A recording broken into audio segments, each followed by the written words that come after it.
Hey, you wanna go? Hey, you wanna start on the back door, Rue? Hey, Rue, you wanna have him start on the back door? Yeah, I guess.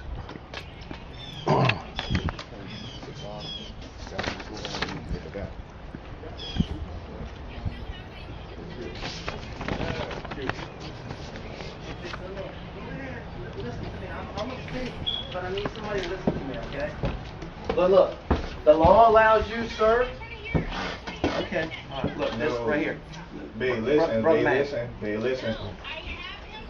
Okay, can you hang up on her, please, so I can talk to you? Babe, I gotta go.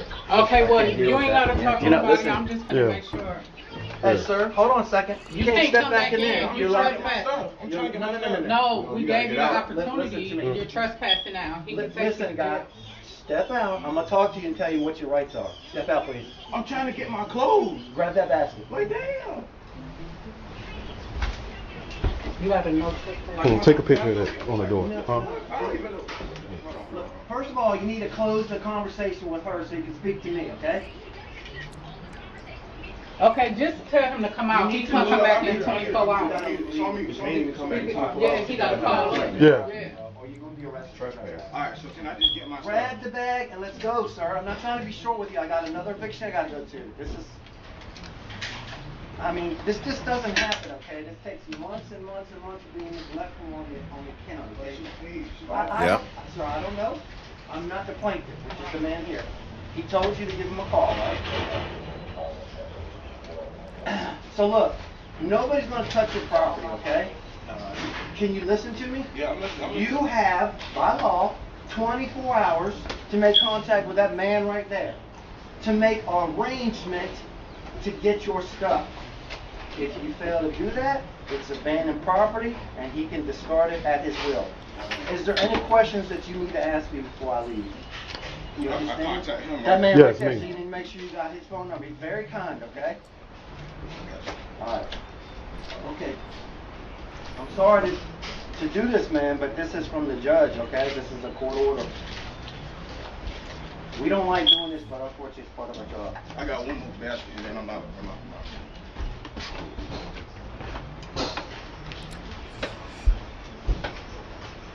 Count. Here's the thing, right? It's easy when you're in it to, have a lot of sympathy like it appears this officer does, and it's a sympathetic situation.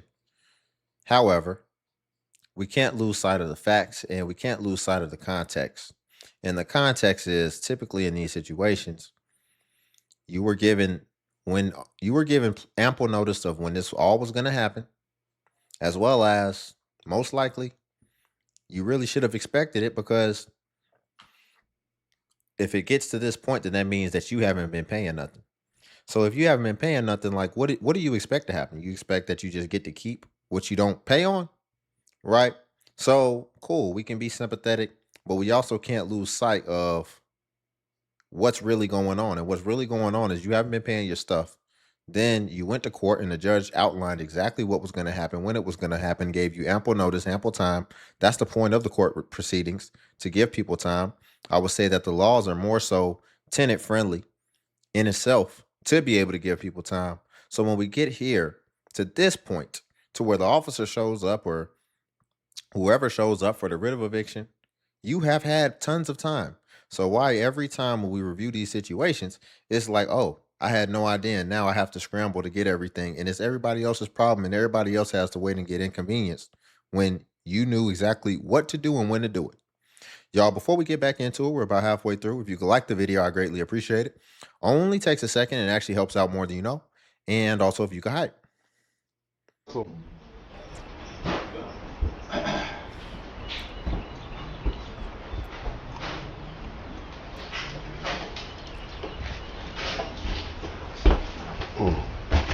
Yeah. You straight business. I like that. Oh, no. Well, we got to still stay professional now. Fist bumping while somebody's getting evicted is wild. That could set somebody off. What are they doing? What was that? Pound it. Another one on the streets.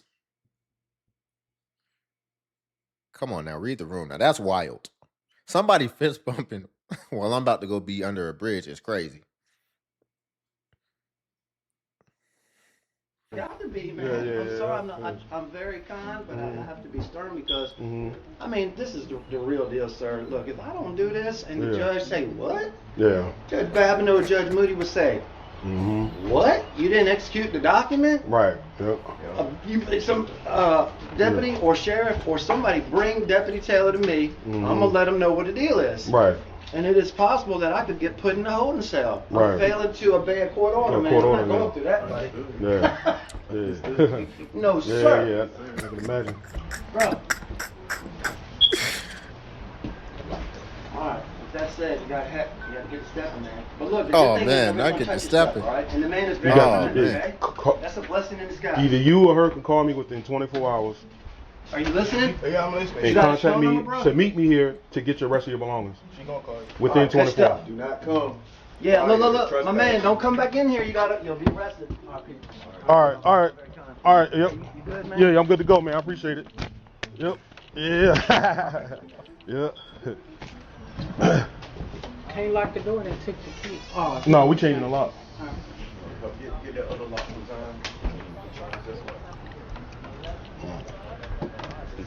Yeah, I like him. Yeah. Yeah, he better than Blunt. Officer Blunt. Yeah. Let me take a picture of this.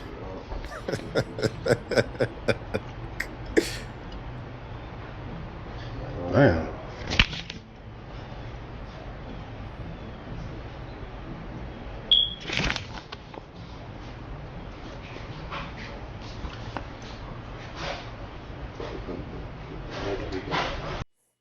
He told that man he got to get to stepping. Yeah, you do. He was kind of pushing it anyway. I mean, he already told him, like, grab all your things and get out. Buddy was trying to keep making multiple trips. It's a wrap. He already told you exactly how I got to go. And ultimately, what he told you is he got it somewhere else to be, ultimately. So he don't got time to sit here and wait for you when he knows that you had notice. Again, if you like the video, helps more than you know. What does it look like every time a Section 8 tenant moves out of your Oh, house? no. To be honest, it's nuts. I don't get it. Wow. If they're so poor they can't afford anything like their own rent, why do I need to fill up at least one dumpster every time these heathens move out of my houses? I had one Section 8 tenant. She didn't ruin the property like that. What she would do is do damages, put holes in walls, because she knew Section 8's policy is the landlord has to make repairs or they'll hold up your check. They won't pay the tenant's rent until all repairs are made. Then you got to wait for them to come out and do an inspection. And she would break something else. Hold my money up. That's why my issue ain't with Section 8 tenants. My issue is with Section 8 themselves. Where I'll never do business with them again. Yeah, so anyway. And I also rent by the rooms. Because if you get a bad tenant that is... Nah, we can't keep listening to you, dog. It's one thing, like, see, if I'm sitting at my desk right here and I just got my little snacks right here and I'm chilling. Cool. My man put the phone selfie style just to still be with the phone up in his face. What's up with some folks I don't understand the thought process.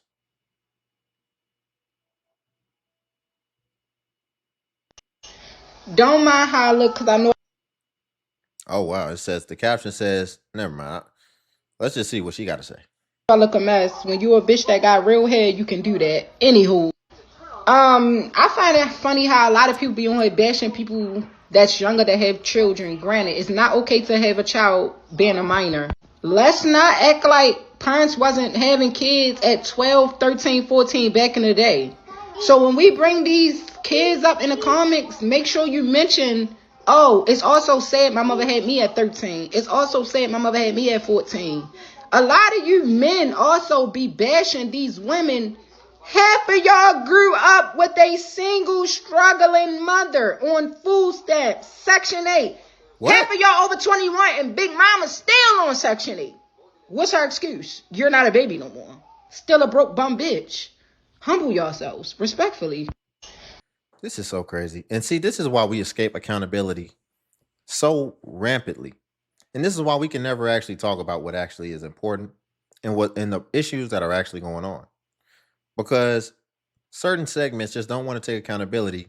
And as soon as we start to ask and push back on certain things, they want to try to ultimately deflect. Because that's what that is. That's really just a deflection. You're deflecting it back on to someone else using logic that doesn't correspond with what we're talking about. Here's what I mean. Listen, that's like she said, you can't talk about the degeneracy of having kids out of wedlock, having a bunch of kids and being on Section 8, and just how crazy that is. We see situations and scenarios with people who have 8 kids by multiple different dads, and they're relying on the government, and they've been relying on the government, and yet they're continuing to have impulsive fun and not stop. So ultimately, she's saying, oh, you can't talk about, women or anybody who's having degenerate fun or who's doing degenerate things that's bad for them and everyone else and the community, and it's just a bad example as a whole. You can't talk about it because your mama was the same situation. Okay. So if someone was getting abused as a child, can they not talk about how bad abuse is because they was getting abused as a child? Because their parents was abusive, they can't talk about abusive parents now? They can't advocate on behalf of why that's wrong? It doesn't make sense, and it's really just distracting from the real issue. And it's just lack of accountability is really what it is. Made it to the Section 8 office, and I'm about to, it's right now, I'm about to go in here. Her caption says, giving up my Section 8 voucher. And I'm about to, it's right now, I'm about to go in here to sign some paperwork that I will not be on Section 8 in a month. Hi. Yes, ma'am.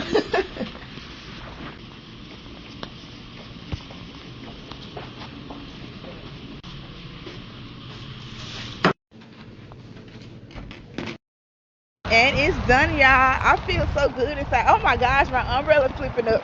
I feel so excited, like the joy I feel inside that I was able to accomplish this. Long time coming. I ain't gonna say how many years I was on there because we got some negative people in the comments. I am so excited for myself and my kids. It's so much in store for us. Section 8 was good, the time I needed, and now I don't need it. I have faith in myself. I'm so excited and I'm so blessed. Just made it to. Nah, we need to know how many years you was on it. Nah, see, I was about to be real happy, but then she really just exposed something that we still have to be keen to, because we got to understand the fact that it's about to be a lot of people out here virtue signaling, making it seem like they're coming off this program of their own doing, and they're trying to get some trust back. And ultimately, really, what's happening is, with everything coming down, either they're getting kicked off of it, they're going to be getting kicked off it, or with everything that they will be required to do, they're just deciding that it's no longer worth it, and then they're deciding to try to spin the situation. Right? Think of if a celebrity has somebody, right? The PR person who says, "Oh, okay, this is going on, or this happened, so we got to try to spin this." I feel like that's what a lot of people are doing, like PR people, when they're making these videos, acting like they're getting off the benefits on their own. Not saying that's her, but I'm saying that's something that we have to be aware of. Because what are the things that could be making people have to get off? One, the 2-year rule that's coming into effect, right? Or that could be coming into effect. That could be something that has people saying, okay, well, I'm no longer going to qualify once this comes down. Or they may even just be getting kicked off completely, right? Or they may get kicked off completely. And then now they're going to come on here and try to spin it like, yeah, y'all, I'm giving it up, y'all.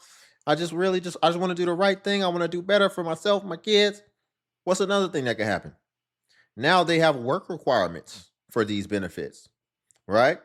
So now it's like, well, you still have to work, Before, when you're just getting free money and it just clears and you didn't have to do nothing, you're gonna find a way to just, okay, let me just keep this free money. I didn't have to do nothing for it. They're just giving it to me. But now when you actually start to do the math, you're like, well, I still have to go to work. I still have to or volunteer, or I still have to like be in some type of work program, whereas I'm getting training to get a job. This is work. Why not just get a job? It's like the benefits aren't free anymore. And if you actually do the equation, they're not. If you got to work 80 hours a month, you can just divide that up with however much benefits you get. And then I think people are starting to see, well, that's not worth it. I could probably get a job making more than this. I'm still having to work. So we just have to be aware of that. That could be going on in a lot of cases where people are trying to PR spin things to try to show them in a good light and maybe even virtue signal. And so, not trying to be too cynical, but I'm also not going to be too naive either.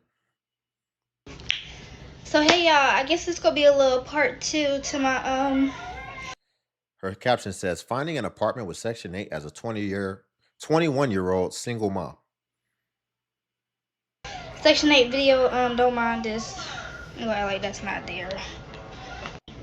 So yes, part 2. So when I went to the Section 8 office and I got all my paperwork, my voucher, good stuff, they did give me a list of apartments to call and start looking around, because they want you to move kind of fast. She said, act like I'm looking for a job. And one thing about your girl, I'm gonna keep me a job. Just got a new job today, by the way. So yes, congratulations to me. Big girl moves. But so that same day, keep being interrupted by Tylen. You done? Okay, Chase. Perfect. Right there. Okay, I guess he done. Anyways, they gave me a list. I called one owner. We kind of did like a little phone interview kind of thing. And today I went and looked at that place, and I love it. I love it. Yes, it's a 2-bedroom, 1.5 bath. How much? It's pretty ducked off in my little city.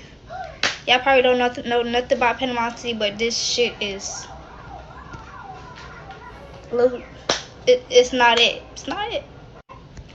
So I did get there pretty late. He let me the what is it, the property manager, I guess that's what she's called. She let me in. We did a little walkthrough. She did say it needs a fridge in there, which I seen that it has a dishwasher. Your girl don't like hand wash the dishes, so that's great. I checked the room out. It's very spacious, lots of counters. We will be doing a little inside tour, I guess. I guess we finna just keep going with this thing, cause why not? I don't got no friends anyway, so hey y'all. But yeah, that's pretty much it. We did the walkthrough. It was nice. I love it. It's in a ducked off neighborhood right there by some water. I love that. I think it's great though. It's not too far from my mom's house, not too far from my grandma's house, so still be close to my family. But yeah, I like it. I think it's great. I guess that's it, y'all. We're gonna see how this goes. I do have to. There is an inspection that the Section 8 office has to do. So tomorrow I'm gonna get that paper signed from. What is he called? The landlord. The landlord. So yeah, he has to sign the paper. I have to take it back to the Section 8 office. They have to go do a walkthrough of the apartment as well. But if all goes good, we could be moving next week, my girl. And I just want y'all, please don't be coming for people on Section 8. Because, baby, I don't plan on being on Section 8 for 10 years from now. You feel me? Like, your girl finna, I'm still in school. I'm a single mom. I'm 21. You know what I'm saying? So, we're going to use this as a stepping stone to get to higher places. You know what I'm saying? Because your girl is doing very good in school. But, yeah. That's good. I mean, why she had to say 10 years from now, though? I don't want to expect you to be on it for 5 years from now, 3 years from now. Say, don't expect me to be on it 2 years from now. That's what I want to hear. I want to hear some urgency. Because she seems like, she knows how to handle her business and get things done. See, it's funny, man. You give people the right reason, they know how to get things done expediently, urgently, and effectively and responsibly, ultimately. But it's like you can be intentional, you can be responsible. It seems like you can plan things out ahead and complete a mission. But why didn't we take that approach when it comes to not getting pregnant? That's what I want to know. Because you can't do it. You can't do it by yourself. Why you did all these things in the right steps, the right order. You went to school, all that.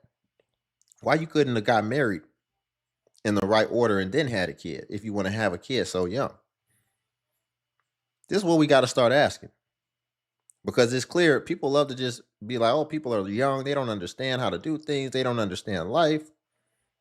No, what's showing is like she knows how to get things done. She knows how to knock it out. Find an apartment, make sure the inspections are going through.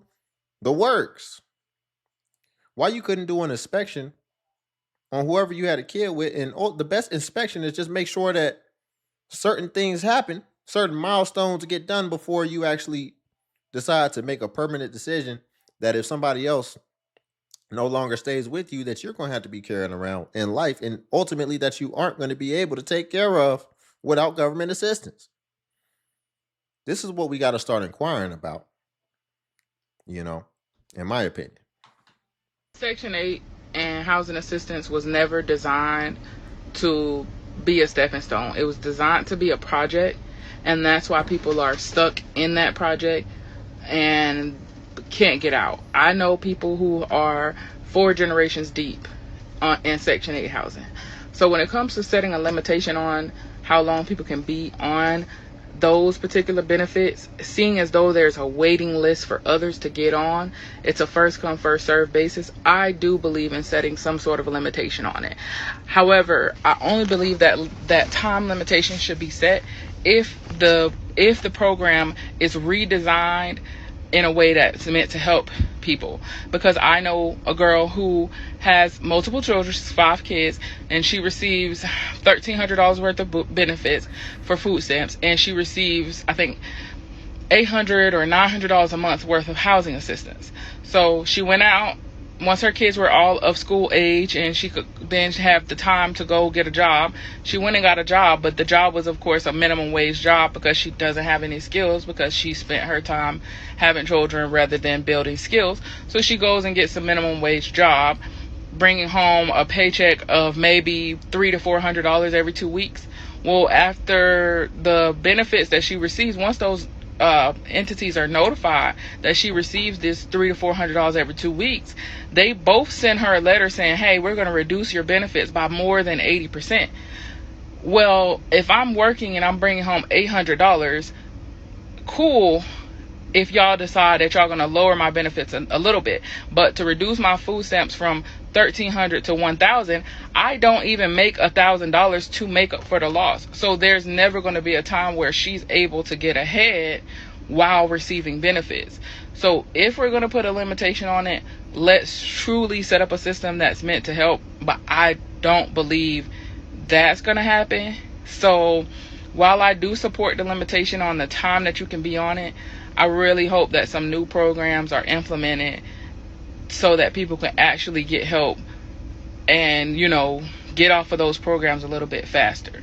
Those people who've been on it and are 3 generations deep, inherited poverty, those people do need to get off. And this is not a racial thing. I know people on both sides, on all sides of racial divide, 2 or 3 generations deep on benefits and no plan to ever get off of them. Section 8 and housing assistance. It's like what I heard was more so like, why can't we set up the system to where it's designed where a person can just rake it in, right? Be able to work as much hours, but still get the exact same amount or a good proportion, right? Where they can just rake it in. I think what Section 8 is designed to be is, you're about to end up on the street. You don't have a safety net, nobody that can help you, and you got kids or whatever. So this is going to save you. This is going to get you some time. You got some time to think, to breathe, to relax. And then what a lot of people, it seems like they're trying to do is they're trying to ease their way in, right? If anyone ever sees Dave Ramsey's show, like, because that's a financial show where he helps people who are in horrible financial decisions. And every time it's a lot of urgency, he puts together an action plan of how they need to get running, running, and it's got to snowball and go from there. But it's never just something where it's like you get to ease your way in. He'll tell somebody you can't go to restaurants. Matter of fact, you can't even get the groceries you want. You need to eat pork and beans out the can for 3 years. He'll give people extreme advice because you need to reframe your mind and understand that you're about to have to do some extreme things to get ahead. So once you get off this program, it shouldn't be, I just want to ease off and they keep on kind of shifting the proportions of the benefits while I take my time and ease off. No, you need, because you put yourself in a situation that you didn't have to put yourself in. And it's very logistically challenging. So you're going to have to get real scrappy and you're going to have to get ready for years of, uncomfortability and difficulty. And you're going to have to grind. You're going to have to be ready to really go to war because that's what you chose. I mean, the example she brought up was somebody with 5 kids. Come on now. 5? That's not a mistake. That's a choice. And that's what you chose to do. And that's going to make it very difficult. Because what could have been happening is if you'd had less, then while you're grinding, going to war, eventually some of the kids would have been older and that would have gave you more freedom to be able to work more. But it's like then you start all over again, over and over again. And at the same time, you're also increasing the amount, which also increases the amount of different variables that can happen. Kids can get hurt, have to go to the hospital, all type of things. Why would you do that? Why would you exacerbate your situation like that? And that's what we got to start trying to figure out. But we'll leave it there for today. If you could like the video, I greatly appreciate it. Only takes a second and it actually helps out more than you know. And also, if you could hype the video. Hype is a new feature that YouTube offers where it helps smaller content creators like myself. And basically, when you hype, it actually pushes us to the extent that it pushes the larger content creators. So you just press the hype button and it shows the points. And because I am a smaller content creator, we get more points per hype. And that's why it was designed for smaller content creators.